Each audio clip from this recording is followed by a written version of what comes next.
This is the Detroit Sports Podcast Network. The message is clear from the Jim Harbaugh extension. It's put up or shut up time. More next here on this week's episode of Michigan Podcast. But there's going to be one team that's going to play solely as a team. No man is more important than the team. No coach is more important than the team. The team, the team, the team.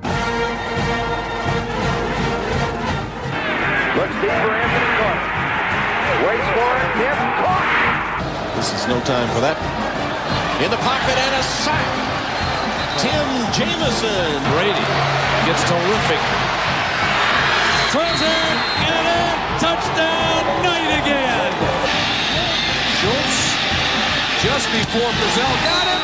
And a leaping interception by Woodson. Harbaugh back to throw over the middle. Caught by Collier at the 5 on his feet. Touchdown, Michigan. On its way. It's good. He's 5'7", 179 pounds, a junior at Michigan. But Jamie Morris packs a wallop, and he delivers for Bo Schembechler. And here's your first play. Pressure coming. Sack. It is Glenn Steele, number 81, who fought his way through the traffic. Option. And Robinson calls his own number, and he's going to score. Oh, an easy touchdown for Robinson and Michigan.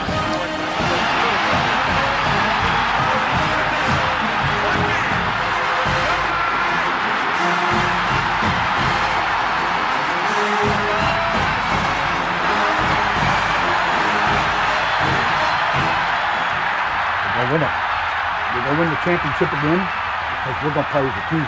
And when we play as a team and the old season is over, you and I know it's going to be Michigan again. Michigan.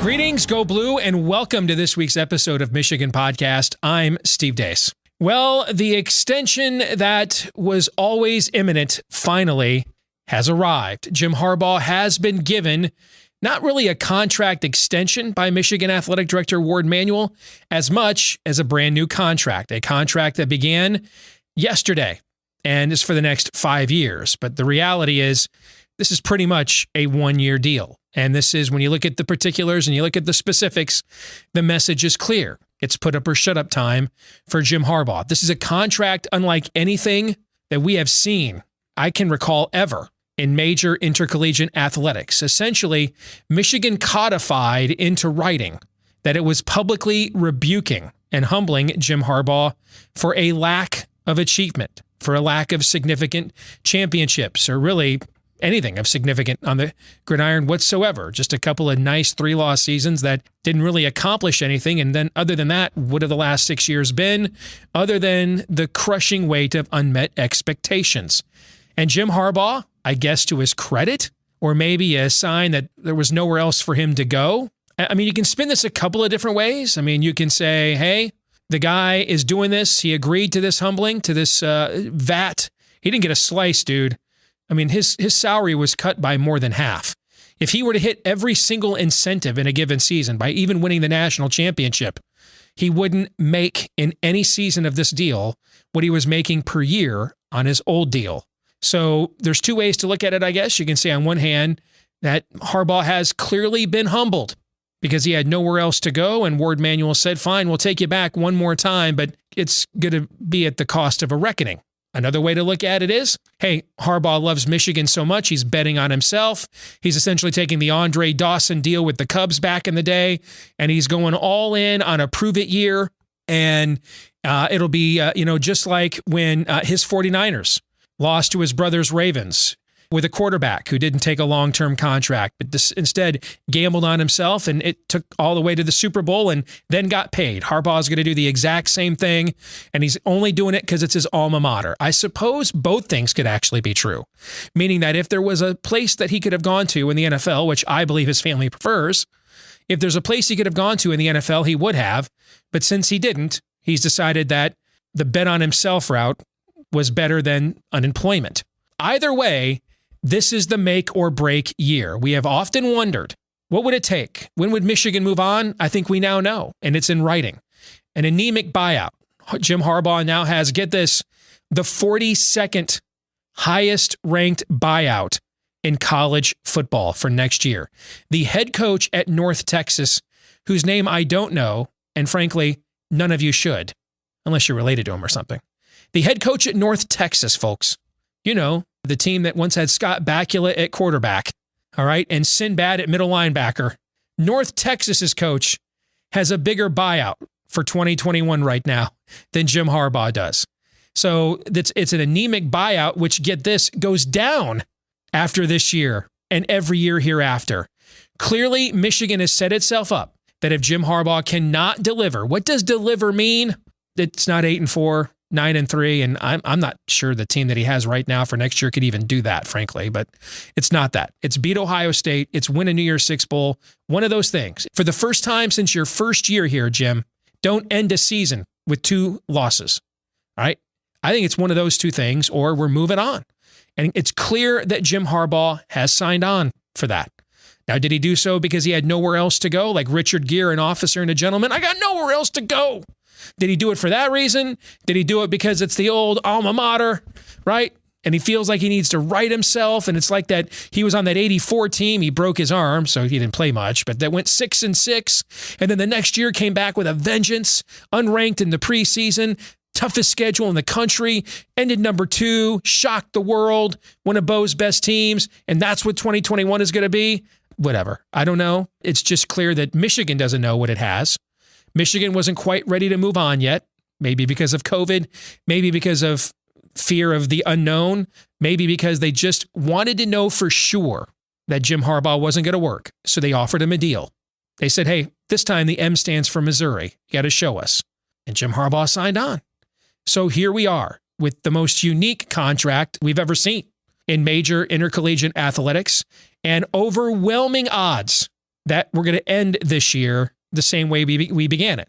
Speculation about who the next Michigan football coach is going to be. If you were laying these odds in Vegas, you'd be at like minus 400 that Jim Harbaugh is going to make it, and probably plus 500 that he will. That's how unlikely this is. The team doesn't have a quarterback, an established quarterback again. They're going to have to reshuffle the offensive line again. We don't really know where the offensive coordinator is. He's been gone, nowhere on the map for weeks, even though they're, I guess, saying he's going to return. Who knows who the next defensive coordinator is going to be? Apparently, it's going to be a neophyte linebackers coach from his brother's team in the NFL. Who knows, man? Who knows? Except we do know this. If Jim Harbaugh doesn't finally deliver something of significance, that he has failed to do so in his 6 years up until this point, about 10 months from now, we're going to be talking about the next Michigan football coach. A thank you to all of you that support us via Patreon.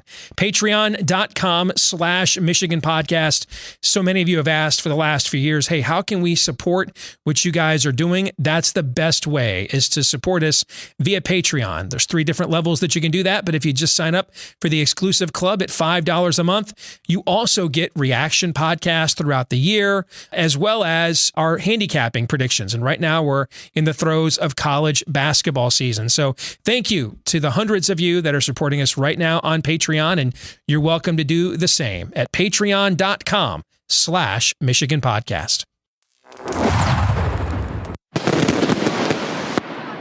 Time again this week for the 10-Minute War, our homage to the great 10-year war between Bo and Woody. That's back when kids, and you don't know this now, but that's back when Michigan and Ohio State was what we call today a rivalry. Now it is just a perennial curb stomping. That is when the game is actually played. But it used to be something that made both sides nervous and excited at the exact same time. It doesn't do that anymore. It's just a bloodletting on an annual basis that both sides expect. But once upon a time, it was so much more than that. And to relive that time, we have this segment each week with our good friend, the voice of college football, who has a phenomenal YouTube channel as well, Mark Rogers. Reasonable. That's right. We found one. Reasonable Buckeye fan. Good to see you again, Mark. How are you, man? Good to see you, Steve. You know, you love that term curb stomping. You use it quite often. And every time you use it in the context of our segment here, brings a chuckle to me. Considering what happened on Monday night in the national championship game, it's not having the same effect. You know, it's funny. I was watching that. I had to set my Michigan fandom aside and watch it through the lens of our other show, Bigger 10. All right. You know, because rooting for the Big Ten. And I suddenly felt like I was still a Michigan fan watching a Michigan and Ohio State game. How come Don Brown has not adjusted? Why are we still watching these crossing routes on 3rd and forever where they dump the ball off to one of these fast receivers who then runs for 40 yards? Why haven't we changed up what we're doing? Right? I felt that way watching that game from a Buckeye perspective, rooting for the Big Ten. Like, why are you sitting there in a standard 4-3 defense every down, regardless of down and distance? Clearly, Steve Sarkisian knows you're going to do this. So he put his best player in the backfield, which would force you to put a linebacker on him in the flat. And you can't stop that. Why don't you adjust? Why doesn't Coach Combs why does he keep running the same defense over and over again? When the kid got hurt, when Devontae Smith got hurt, why don't you put 8 or 9 in the box, tight man to man, and say, all right, somebody else is beating me? Instead, you just sit back, let them pick you apart. I was getting frustrating watching it. I freaking can't stand Ohio State, Mark. I was frustrated watching that. It was pretty bad. Yeah, I had the same thought. You have to go with what you know, with what you do well, but the receivers are too talented. The quarterback's too great of a decision maker in the pocket to just carve up a defense. I did not like the game planning from the beginning to just play soft. Let's then tighten up in the red zone and make him kick field goals. Well, Alabama doesn't kick field goals, period. So why don't you use the athleticism that you have and actually take a page in a certain extent out of the Don Brown playbook about the man-to-man coverage aspect of it and try to get after the quarterback with some exotic blitz packages. Start with the base defense, but mix it up. And I would have mixed it up in regards to, you got to keep an offense like that second guess. You've got to keep them on their toes. They can't take the field every series and know what they're going to be up against. Exactly. Well, let's switch sides of the artist formerly known as this rivalry. And I know you're a college football historian like I attempt to be. In the history of this sport, or at least the modern history, have you ever seen a school do what Michigan just did? Harbaugh was not given an extension. He was given a new contract that began this Monday. That new contract is for 5 years. It's over a 50% pay cut from what he was making before. If you look at the incentives, there's no go 8-4 for $50,000. None of that. It's all of his incentives are win the Big Ten, beat Ohio State, win a New Year's Six Bowl, win the Natty. Like, that's it. Oh, and the APR thing. But there's like no intermediate finish in the top 10, finish in the top 15. No intermediate incentives at all. Only big picture, big boy incentives.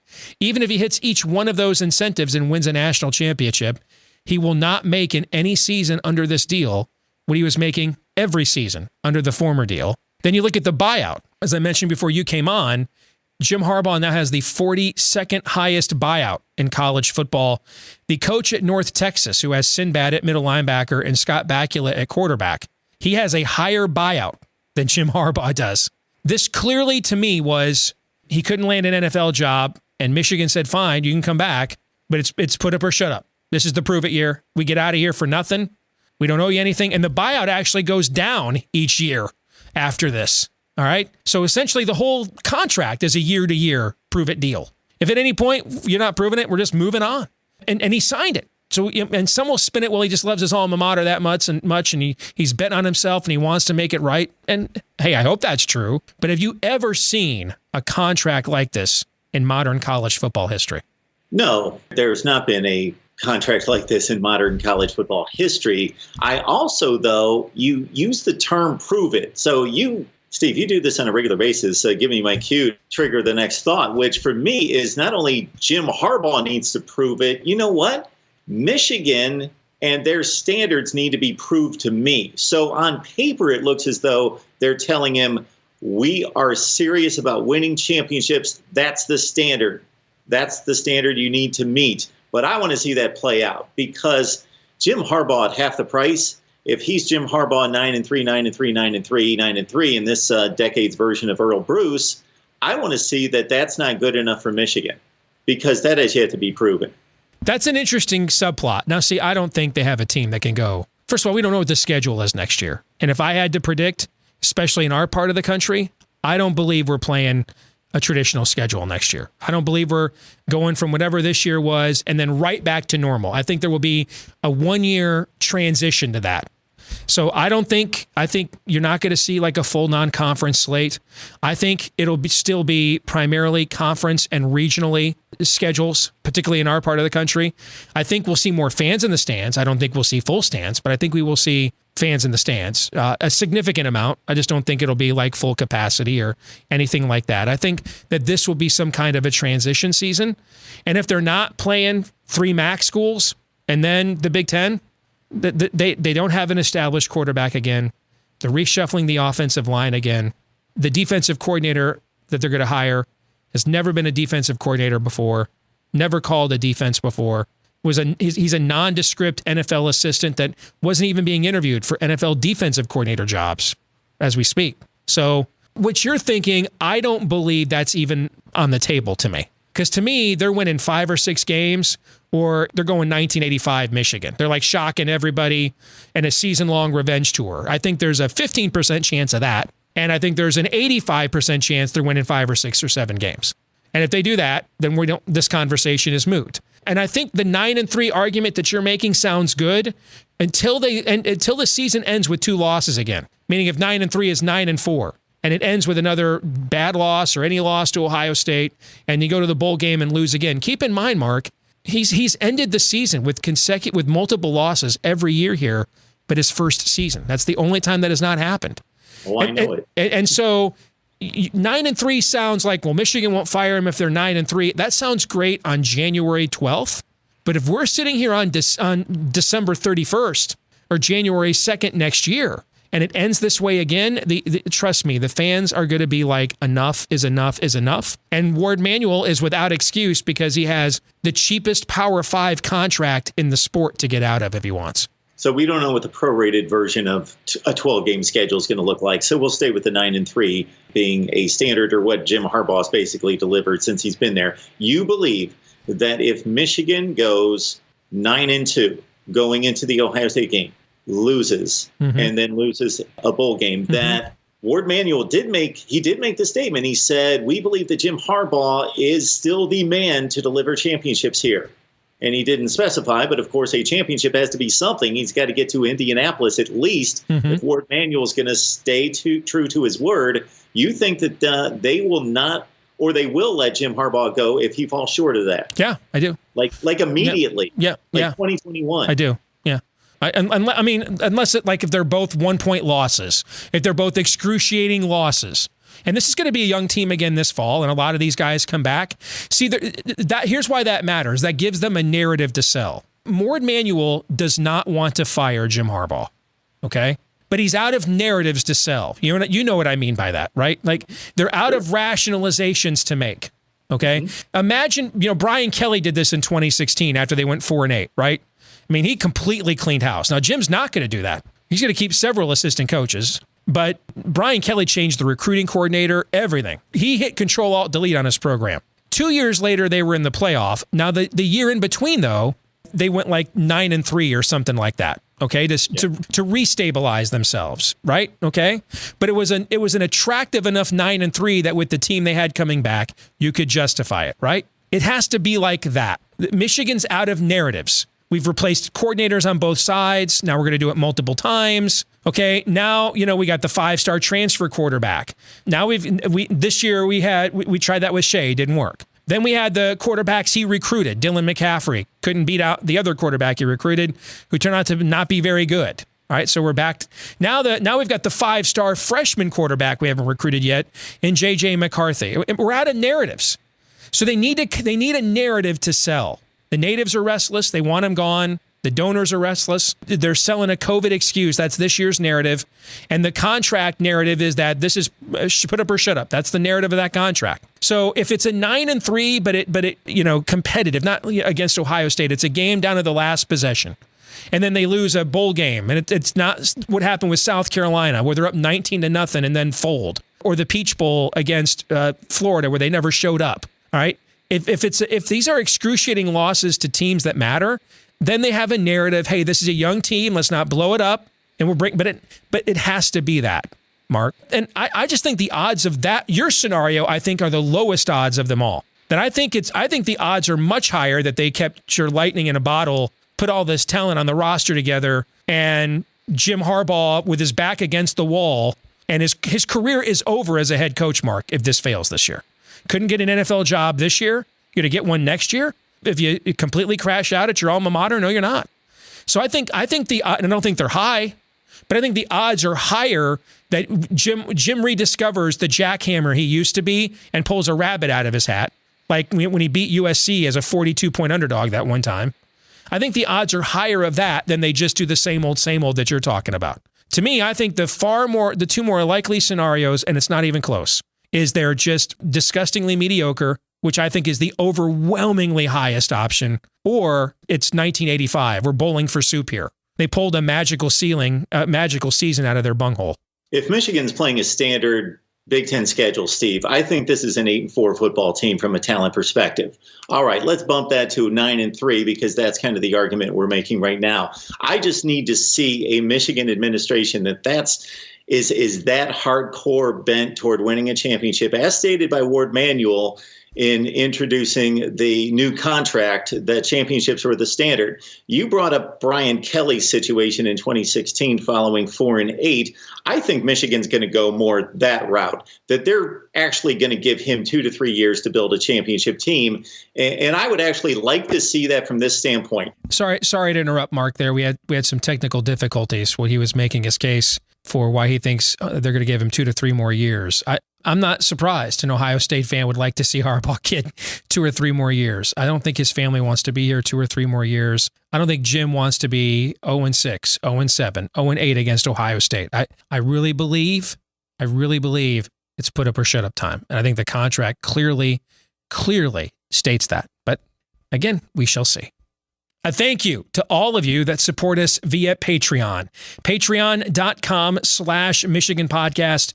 So many of you have asked for the last few years, hey, how can we support what you guys are doing? That's the best way, is to support us via Patreon. There's 3 different levels that you can do that, but if you just sign up for the exclusive club at $5 a month, you also get reaction podcasts throughout the year, as well as our handicapping predictions. And right now we're in the throes of college basketball season. So thank you to the hundreds of you that are supporting us right now on Patreon, and you're welcome to do the same at patreon.com/Michigan Podcast.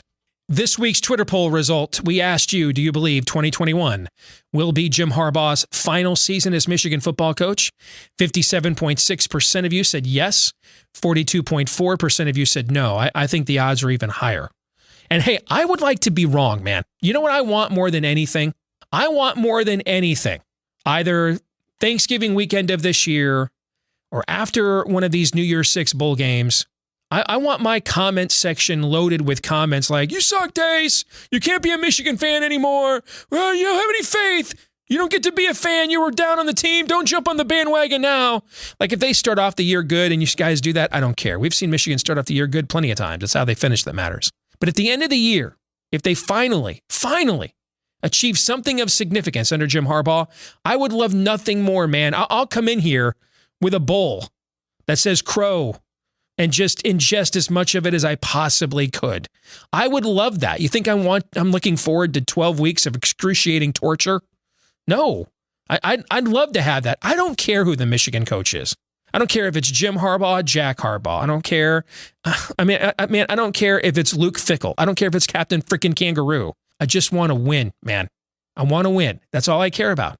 And if it's Jim Harbaugh, even better, because he's a favorite son and still my all-time favorite Michigan football player. I've just lost all faith that it is going to be him. But if he defies the odds, and Jim has defied the odds at other times in his playing and coaching career, if he does it this one more time, by golly, I'll love to be wrong.